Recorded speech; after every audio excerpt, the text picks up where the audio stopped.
Hi, this is Stacia, and today I'm going to show you a trap in the King's Gambit declined with d6 or knight c6. So let's have a look at this.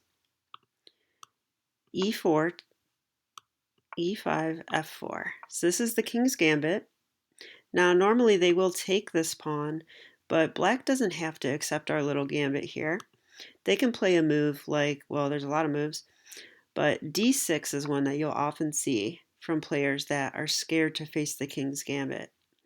Okay, and I'm going to show you a plan that black often plays here right in the opening that is a bit menacing for white, but no worries, I have a solution for you. We're going to set a little trap and black often falls into it. Okay, so the plan, and I have to share this because there's different move orders. Basically, black is going to play three moves: d6, knight c6, and bishop g4. And the idea is that after d6, we put our knight on f3. So when the bishop comes to g4, it's going to pin our knight to the queen. Black's idea is they're going to hop their knight in quickly into the d4 square and attack that knight, and it's really annoying. So I'll show you what I mean. So like after knight f3, and we'll follow a blitz game that I actually played just today. Knight c6, okay? Now we want to get our bishop out and castle. That's normal in the King's Gambit, so we'll play bishop c4. And now this move, bishop g4, pinning the knight. And so black is ready next move to execute their plan of knight d4. And what they would love to do is, let's say, a castle. What they want to do is play here. And now if I do something silly like, let's say I just play a normal move like knight c3, this is actually pretty annoying. Like black can take here. And I don't want to take with a rook. I would just lose the exchange, so we have to take with a pawn. This does attack the bishop, but he comes here. Notice our g-pawn was distracted, so this square is available. Now our rook's attacked. And I mean, already the computer wants to play d4 and just sack the exchange, but I've had games like this before. Well, I've been caught in this. And they can even take here now, and this is not a good position. Okay, so black is doing great here, and yeah, I prefer black. So let's go back. So the same thing happens if castling is the move we want to play. If you play d3, if you play knight c3, they're going to hop their knight in here, and they're going to take. So here's the funny thing, okay? We're going to castle anyway. Okay, we're going to allow this move, knight d4. But now instead of a normal move like knight c3 or d3, just continuing with development, we're going to play, yep, you guessed it, our old friend, bishop takes f7 check. Now, this might be a new friend for you, and if it is, you're going to see why we're playing this. So we're inviting black to take a free bishop, right? But not so free, because now we play knight g5 check. And the point of this move is we can play this because now there is no bishop takes queen. Black's in check and has to get out of check. So we're actually threatening to take the bishop instead. So the tides have turned. So here, what's funny is that in other lines, black can try. This is why I like this trap. Black can try taking here. And in other lines, this pawn here on f4 is actually a black pawn because black captures here. So what will happen is black will take, and if we try to take the bishop, the queen takes. So it doesn't work. And, well, actually, no, it is a white pawn. And if we take here, a lot of times this happens. But this position specifically is different because if they try this, which my opponent did in the blitz game, we take the queen, and guess what? We're already castled. So this comes with check, and then black will play the best move, hopefully, resigns. That's what I think the best move is. Okay, so yeah, if they take the bishop, you play knight g5 check, and the game is won.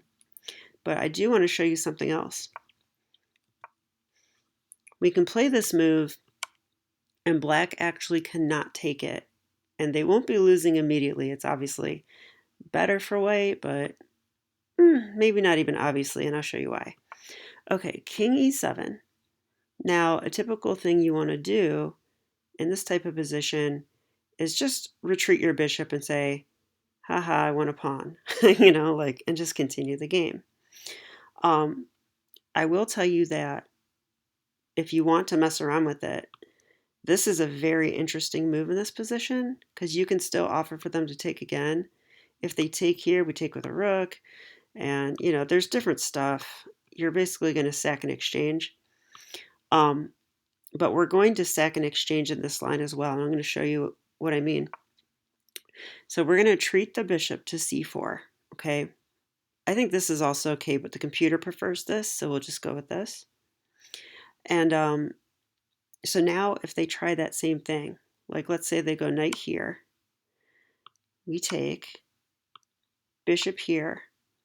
Now this is really interesting, but we're actually now willing to sacrifice the exchange. And I know that sounds funny, but we can get more development now. So like computer likes this move because it's greedy probably, and well, it probably wants to stop the other way around.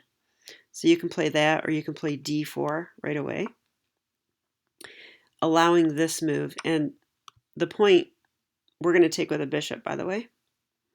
And the point here is that now we have really great control of the light squares. Okay, we have both bishops and a queen. This king is in the center, and I think he would love to like run away and hide. Well, guess what? This bishop has something to say about that. And so I think that, in this position with the strong center and the unopposed light square bishop, now worth a rook, I would say, and the inability for this king to escape, white has an excellent game. And in fact, the computer will tell you like about plus 1.6 or plus 2, and black has to play very carefully. So even if they don't take back here in this position, even if they find this best move, king e7, not a fun move to play, by the way, then I would recommend sacrificing the exchange and going into that very pleasant game for white. Okay, so that was my little trap, computer approved. Let's review it one last time, as I like to do in my videos. So we do this to solidify it in our minds. So King's Gambit, and here knight c6 or d6, you can think about this trap because like I said, it's the same 3 moves. Knight c6, d6, and bishop g4 with the idea of this. All right, so, okay, we're going to play knight f3, d6, bishop c4, and there's the pin. And some people call this the bad pin. Like in Art of the Checkmate, they call it that, which is an excellent book, by the way, because of tricks just like this with bishop takes f7, and Legal's Mate too, by the way. Okay, so the knight comes in. Yeah, so don't forget that it seems like you can't really castle here, but that is the move. We want this rook on the f-file. When we take here, that's going to be important. So we castle, the knight jumps in, and now we play our favorite move. Bishop takes f7 check. Now if they take, knight g5 wins on the spot. This doesn't work. Remember why? We take with check, discover check. Beautiful. So that wins a queen. That's good enough for me. And but black might actually find this move king e7. And if they do, we're going to retreat the bishop, okay?